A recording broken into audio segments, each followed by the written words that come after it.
es un conflicto de interés explícito que no está siendo gestionado, ¿de acuerdo? Y probablemente la regulación lo observe, ¿sí? Entonces, una empresa grande, por ejemplo, donde el actuario puede tener mucha influencia, pues de repente va a querer que la función actuarial también recaiga en este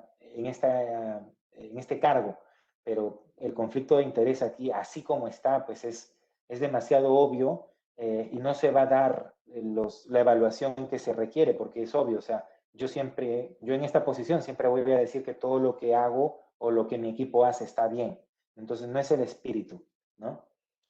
Eh, ¿De acuerdo? Entonces, desafíos para implementar función actuarial, por supuesto la escasez de actuarios en nuestra región, por escasez, por supuesto que son caros, ¿no? Pero ¿qué se puede hacer? Por parte de la compañía se puede capacitar a gente que ya está dentro de la compañía, ¿no? A veces también lo que se hace es al actuario senior, al que ocupa ya ahorita el equipo actuarial, se le pasa a función actuarial, ¿no? Y se capacita a alguien dentro del equipo actuarial para que asuma más bien las responsabilidades de primera línea, ¿no?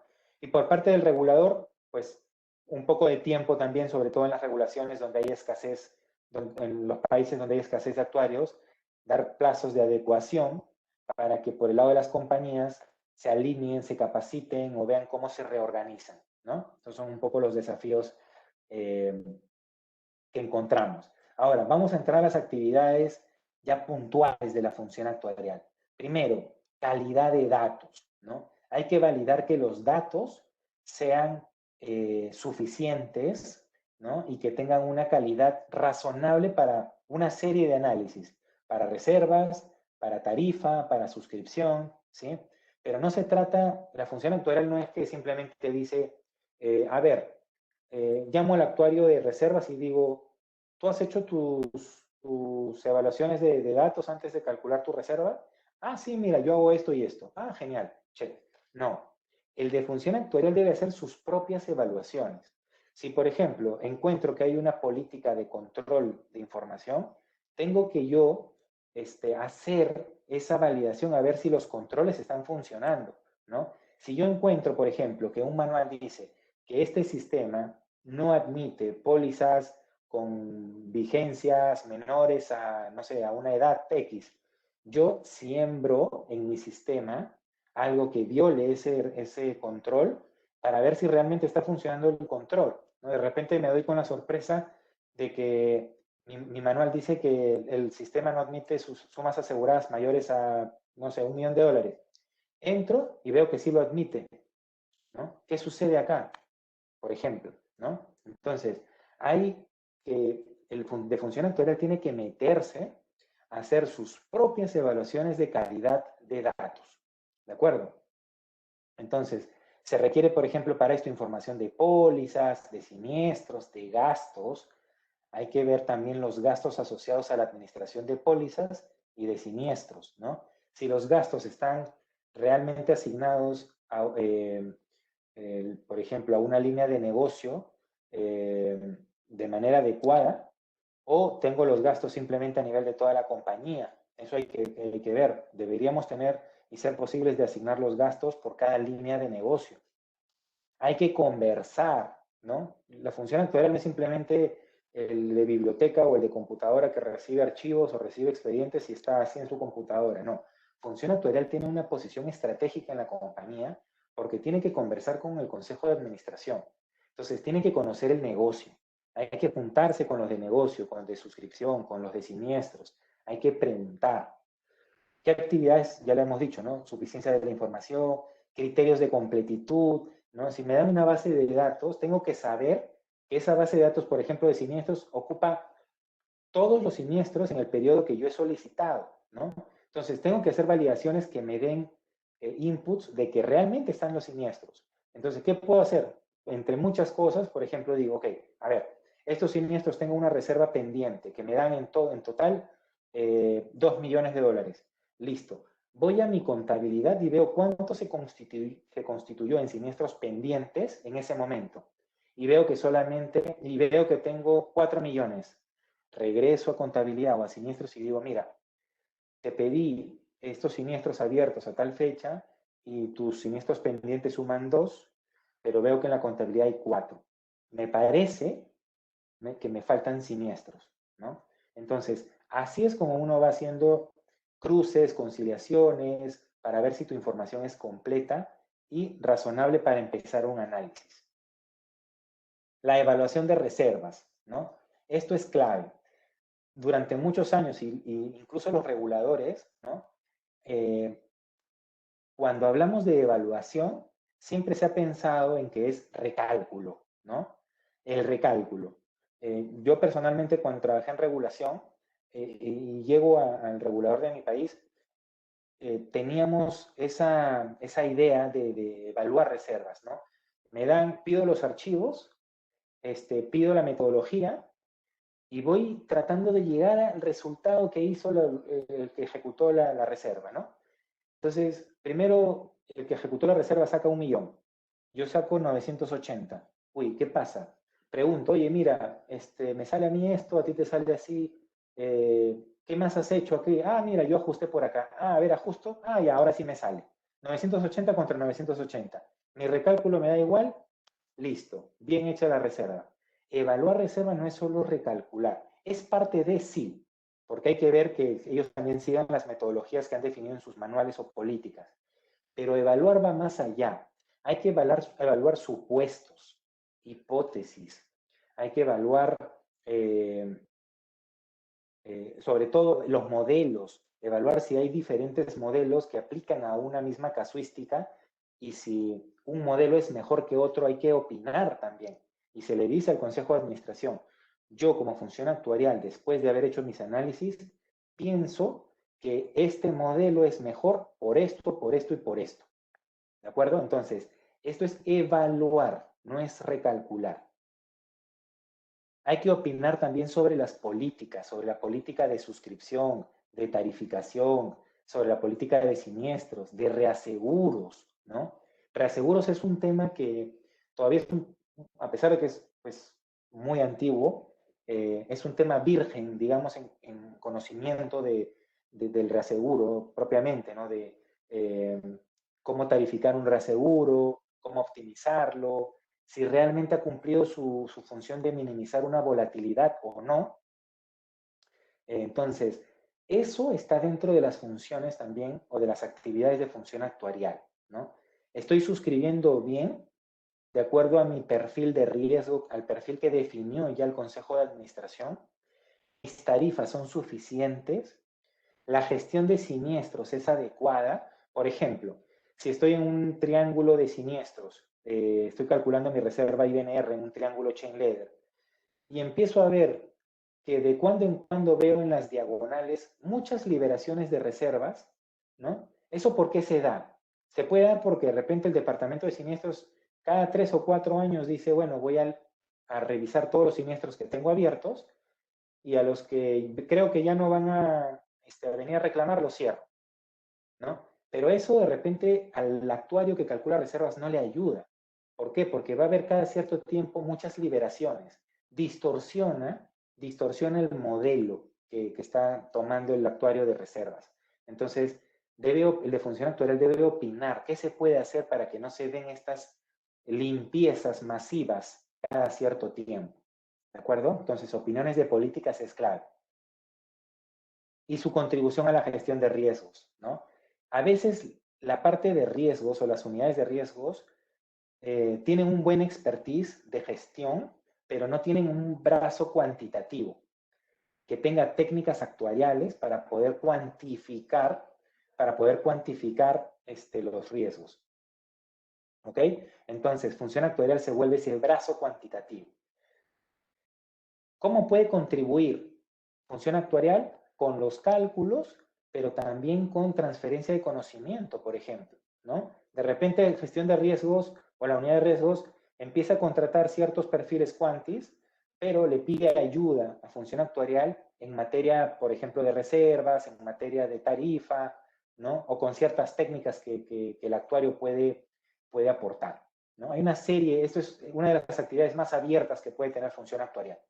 Ahora, Eh, a pesar de que la regulación normalmente te dice que por lo menos una vez al año tienes que hacer estas revisiones, pero muchas compañías esperan al final del año para hacer todo en ese mismo instante. No, la función actuarial puede organizarse durante todo el año para hacer las cosas con calma y bien hechas. Entonces, por ejemplo, lo que son reservas técnicas puede tener todo un cronograma durante el año, ¿no? Por línea de negocio, por ejemplo, la calidad de datos puede verse en enero, las reservas técnicas, el recálculo puede hacerse de febrero a abril, pero la revisión de métodos y modelos en otros meses, ¿no? Entonces, la revisión de reaseguros febrero y marzo, de suscripción por septiembre, es tema de planificar y de organizar, no es, por eso a veces simplemente termina diciembre y quieren hacer, pero así corriendo un informe para presentar. Esto no es, función actuarial no es presentarle la tarea al profesor, ¿no? Y presentar por cumplir. Esto como empresas tienen que darse cuenta que crea valor a sus empresas. Entonces, hay que mirarlo como que me va a servir. Y si me va a servir, tengo que hacerlo lo mejor que puedo. Entonces, hacer lo mejor que se pueda no es hacerlo rápido, apurado, sino más bien planificado. ¿Sí? Aspectos adicionales, bueno, eso es un tema más de repente para el regulador. Hay que conocer cuando se exista un cambio en la función actuarial, en la persona que está designada, porque a veces pues el de función actuarial puede, como es independiente, puede decir cosas y el directorio, el consejo de administración también puede darse que, oye, yo no quiero que digas esto al regulador, ¿no? Entonces, ¿qué le queda de función actuarial? O hace caso al consejo de administración, lo cual no está bien, o renuncia, ¿no? Pero la razón por la cual se cambió al de función actuarial, pues debería ser contemplada por el regulador, ¿no? Para ver si la función actuarial en la compañía ABC está funcionando bien, con cierta independencia, ¿no? Y el directorio, pues tiene que también tener el conocimiento actuarial a su nivel, por supuesto, para poder tomar decisiones o discutir, ¿no? Para esto ayudan mucho los directores independientes, por ejemplo. Ok, entonces, ahora lo que les quiero mostrar rápidamente es un Excel donde podemos ver un ejemplo de a qué me refiero con evaluar. Eh,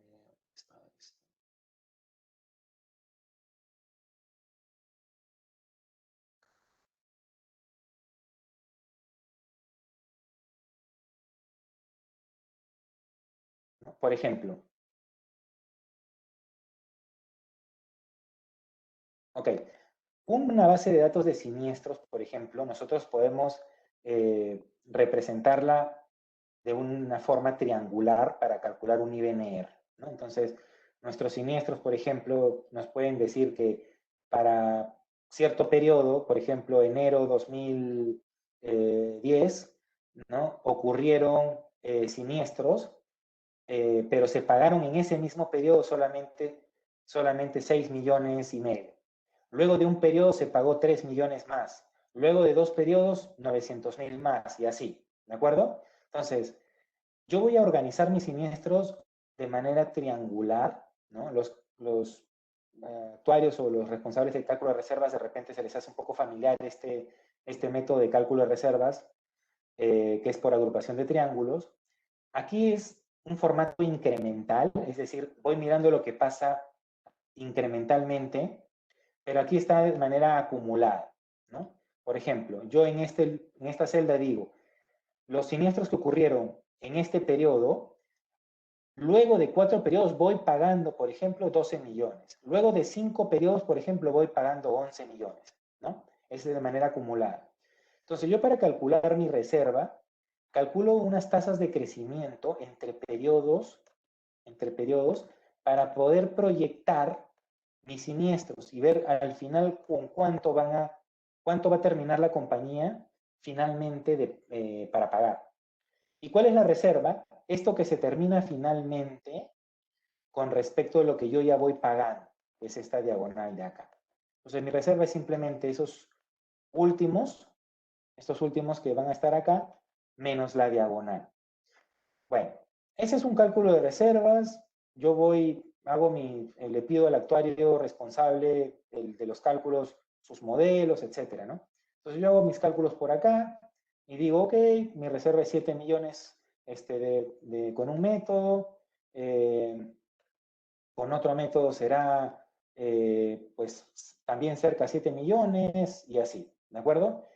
Yo hago mi recálculo, pero el de función actuarial lo que debe hacer es evaluar. Entonces, para yo, por ejemplo, evaluar un método de chain leader, ¿no? Evalúo tres aspectos principalmente.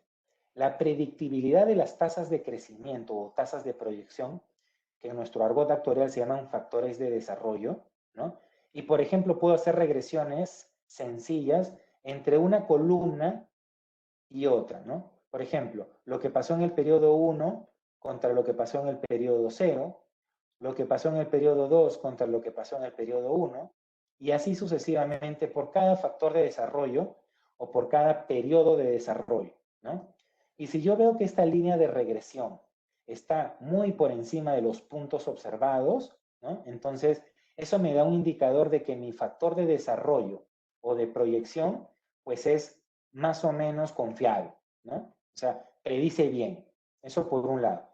Por otro lado, ¿qué puedo hacer? Puedo evaluar, esto lo voy a ver de repente por acá. Entonces, sí, tengo el mismo problema. A ver, puedo evaluar los residuos. ¿Qué son los residuos? Los residuos son las diferencias entre los datos observados, entre los datos observados eh, y los datos proyectados. Entonces, estos residuos tienen que tender a cero, como por ejemplo en este gráfico, ¿no? Acá está el cero, estos son los valores de los residuos, y aquí se ve que no hay un residuo o no hay un comportamiento de los residuos que tienden hacia arriba o que tienden hacia abajo, ¿no? Igual con los residuos, estos son los residuos por el desarrollo de los siniestros y estos son los residuos por la ocurrencia de los siniestros. También se puede evaluar el efecto que se llama el efecto calendario. El efecto calendario no dice otra cosa que la independencia de los siniestros por ocurrencia. Entonces, cuando yo aplico un método chain leader, el supuesto que está detrás es que hay independencia entre los periodos de ocurrencia. Entonces, muchos, muchos que calculan reservas simplemente ponen los datos en el programa y lo corren y al final te dan el número, pero no se ha evaluado si, por ejemplo, existe como esto, la independencia entre los periodos de ocurrencia y para esto hay ciertas técnicas. Entonces, yo puedo crear un intervalo de confianza y generar un estadístico. Si este estadístico cae dentro del intervalo de confianza, me va a decir que hay independencia, que hay independencia o que no hay efecto calendario. Pero ¿qué significa esto? Significa que, por ejemplo, no hay estas liberaciones masivas, ¿no? Del departamento de siniestros para todos los siniestros que están abiertos, por ejemplo. O no hay un efecto en la inflación que haya afectado el comportamiento de mis siniestros también. Entonces, técnicas como estas nos pueden llevar a realizar ajustes antes de correr nuestro modelo. Y por último, también están nuestros famosos backtesting. Por ejemplo, yo puedo hacer el cálculo de mis reservas considerando toda la información, pero le voy quitando cada vez un año o un periodo más de información y voy haciendo el mismo cálculo. Y si yo veo que mis siniestros últimos más o menos son estables, como por ejemplo en estos gráficos, yo diré que mi modelo funciona. ¿Por qué? Porque cada vez que yo le voy quitando información, eh, el método me sigue proyectando los mismos siniestros últimos. Entonces, incluso con menos información, el método funciona. Entonces, los métodos de backtesting también te ayudan a ver si las hipótesis y los modelos realmente funcionan, ¿no? Entonces, esto es un ejemplo de algunas técnicas o de algunas tareas que puede hacer, por ejemplo, función actuarial, esto abocado a lo que es reserva IBNR. Si estuviéramos en el caso de vida, podrían cuestionarse las hipótesis de mortalidad, de invalidez, la generación de flujos de los seguros de vida, ¿no? Una serie de tareas que nos llevan a siempre a cuestionamiento técnico, ¿de acuerdo? Solamente cuestionamiento técnico. Pues con esto, no sé si hay alguna pregunta del público. Sí, Guido, tenemos una pregunta por el momento. ¿Cómo enfrentar los retos de la baja disponibilidad de actuarios en nuestros países? ¿Y qué soluciones pueden tener estas compañías? Bueno, justamente cuando pasaba las diapositivas de las estructuras organizacionales, ¿no? Es como una empresa puede tratar de gestionar o de superar estos desafíos de la escasez de actuarios, ¿no? Si ya hay un actuario en la compañía, ¿no? Si ya hay un actuario en la compañía eh, y hay una unidad de riesgos, por ejemplo, entonces la función actuarial podría recaer también en la unidad de riesgos, pero debe tener, por supuesto, el expertise, ¿no? Porque si la persona de riesgos no conoce de temas actuariales, de nada sirve que esté en riesgos, ¿no? Lo importante aquí, más allá de la estructura organizacional, es identificar el conflicto de interés y cómo gestionarlo. Nunca se va a eliminar, pero cómo lo puedo gestionar.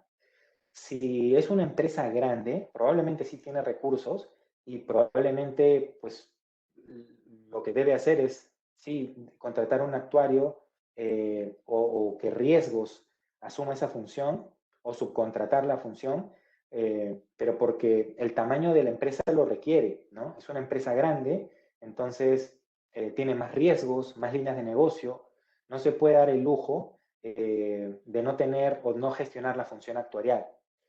Si es una empresa más pequeña, se puede dar lo que comentamos también, crear un comité de función actuarial o subcontratar. Si es una empresa mediana, de repente contratar a una persona, ¿no? Dentro del equipo actuarial para que se encargue únicamente de lo que es monitoreo, ¿no? Porque es diferente que tú, a mí, que calculo la reserva, me digas, oye, un día al mes, contrólate a ver si lo que has hecho está bien, porque obviamente yo no voy a querer decir que me he equivocado. Pero si yo pongo a una persona a mi costado, por más que esté en mi equipo, pero cuyas tareas los 30 días del mes son únicamente encontrar errores, ese señor va a querer hacerlo lo mejor posible y más allá de que encuentre o no encuentre errores, se va a sentir bien de haber hecho una exhaustiva revisión de lo que hicieron sus colegas, ¿no? Entonces, bueno, yo puedo compartir la presentación después y pueden ver ahí los diferentes organigramas y cada empresa, de acuerdo a su tamaño, puede ver cómo engloba mejor, ¿no? Perfecto, Guido. Tengo otra pregunta también de Waldo Cornejo. En Chile, ¿cómo es la situación actuarial?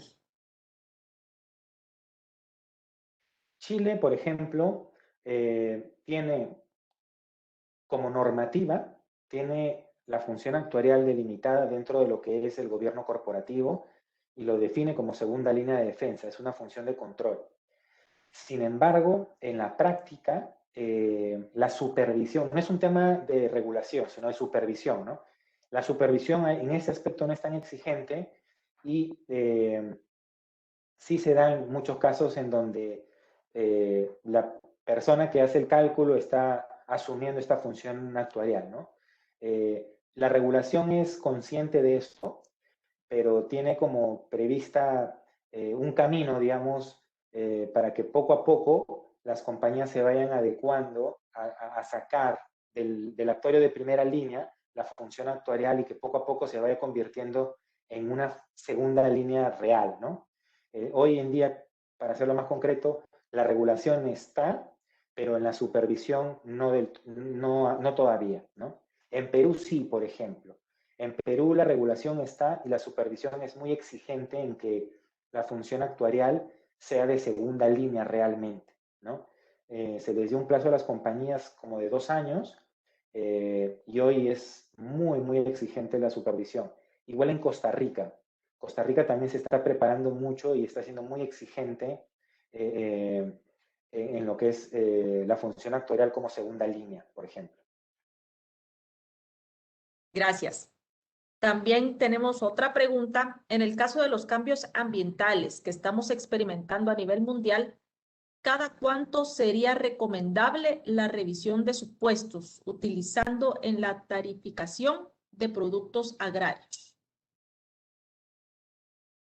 Bueno, a ver, eso va a depender mucho del modelo que uno está usando, ¿no?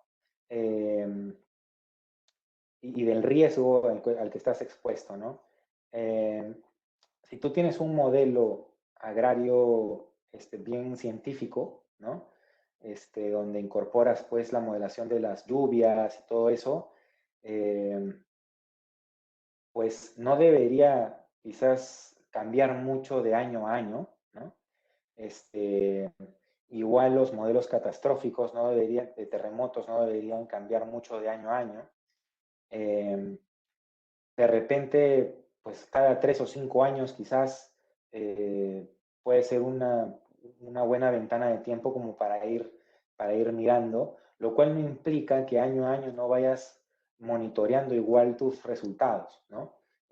Una cosa es evaluar unos supuestos y otra cosa es monitorearlos, ¿no? Entonces, los resultados de tu modelo, pues yo creo que siempre deben estar siendo monitoreados. Perfecto. No sé si alguien más dentro del chat tiene alguna pregunta para poder cerrar entonces ya esta actividad. Veamos, creo que por aquí. Sí, tenemos a Herbert Ábalos. Los métodos aplicados para las evaluaciones de reservas, reclamos, gestiones técnicas, etcétera, ¿deben ser siempre apegados a la ley local o se pueden utilizar diferentes modelos actuariales para medir los riesgos y cambiarlos? ¿Cómo ha sido la experiencia en otros países? Gracias por la pregunta. Sí, en la evaluación, el de función actuarial es libre de utilizar los métodos y las técnicas de su expertise para poder hacer la evaluación, ¿no? Entonces, si estamos evaluando reservas, sí, por supuesto, tú puedes evaluar muchos métodos, incluso de los que no están permitidos en la regulación, ¿no? Porque la regulación nunca le dice al de función actuarial, usa este método para evaluar, ¿no? Sino le dice evalúa. Entonces, la regulación debe ser consciente también de que si le está diciendo evalúa, el evaluador tiene sus propios métodos de evaluación. El regulador también va a evaluar al de función actuarial, ¿no? Y si el de función actuarial dice que ha hecho por ejemplo, en los informes que en mi experiencia yo revisé de función actuarial, sobre todo al principio de una regulación, tú ves que los informes te dicen las reservas son razonables, las reservas son suficientes, pero no te explican qué han hecho en ese análisis, ¿no? Entonces, la regulación va a ser exigente también, debe hacerlo, en revisar al de función actuarial qué métodos ha utilizado para evaluar y para llegar a sus conclusiones. Y en esto, el de función actuarial es libre de escoger sus métodos. Ahora, el de función actuarial también tiene que ser consciente, ¿no es cierto?, en decirle al Consejo de Administración, miren, regulatoriamente no se puede cambiar este método, esta reserva, ¿no es cierto? ¿Por qué? Porque te exige esta fórmula o este modelo. Pero tú debes ser consciente de que es insuficiente, no es real esta reserva. Entonces, el consejo de administración o la gerencia puede acercarse al regulador a decir, mira, he hecho mis evaluaciones, me falta reserva, ¿cómo incorporo esto en mi balance? A veces los reguladores permiten tener reservas adicionales. Bueno, en esas reservas adicionales podría constituir la reserva que me falta, ¿no? Y por último, al menos, si no se puede incorporarlo en el balance de alguna forma, porque la regulación no lo permite, pues al menos el Consejo de Administración, al menos debería saber que le falta reserva y aportar un capital suficiente como para que pueda contrarrestar esa deficiencia, ¿no? Pero sí, el de función actuarial puede usar cualquier método, y ya es otro tema si cuando opine que debe cambiar el monto de la reserva, la regulación no lo permite, hay que buscar formas legales de poder constituir esa reserva adicional, ¿no? Perfecto. Y por último, nos dice acá Bernardo Miranda. Por lo general, los periodos de ocurrencia y los periodos de desarrollo son de años. ¿Podría hacerse periodos de ocurrencia en años y periodos de desarrollo en meses? También se da, pero normalmente uno elige los mismos, digamos, la misma ventana de tiempo en la ocurrencia y en el desarrollo, ¿no? Entonces, si trabajas con meses en la ocurrencia, trabajas con meses en desarrollo. Si trabajas con años en ocurrencia, trabajas con años en desarrollo.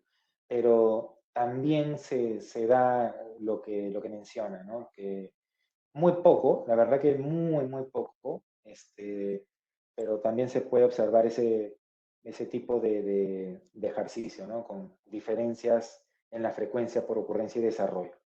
99%, 99.9% lo hace con la misma ventana de tiempo, como si fuera un cuadrado, como si fuera un cuadrado, exactamente.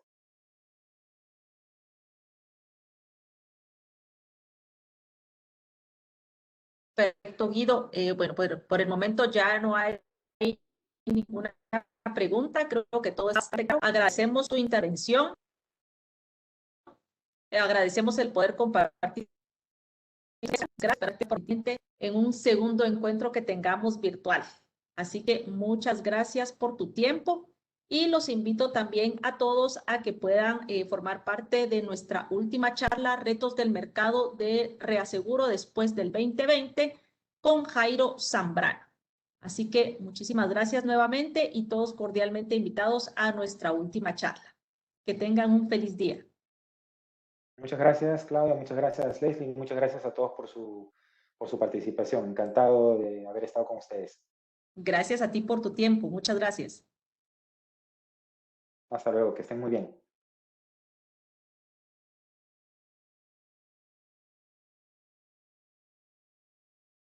Les vamos a compartir por el chat también el link para que puedan ingresar entonces a la siguiente charla.